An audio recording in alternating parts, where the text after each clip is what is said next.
Matagal na po kaming may water bonsai sa bahay at saka sa opisina. Bukod sa magandang tingnan, ay nakakatulong din ito sa ating kalusugan. Pag may halaman sa loob ng bahay o building, ay nababawasan ang indoor pollution na kalimitan ay ang pinagmumulan ng sakit ng ulo, ng ubo at saka sore throat. Ayon, kanya ito'y isang paanyaya sa inyo na maglagay ng ganaring halaman sa loob ng bahay para linisin ang hangin doon, lalo na sa inyong silid tulugan. At napakadali pong gawin na rin. Ang inventor po nito na si Edwin De La Torre ay may instructional video diyan. Hanapin lang ninyo sa Facebook at napakadaling gawin.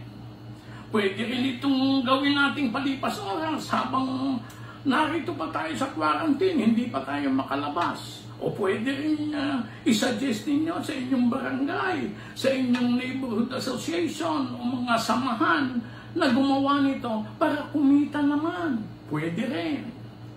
Ay siya, maraming salamat po sa inyo. At sana ang ating new normal ay lahat ng tahanan sa loob at labas ay may halaman.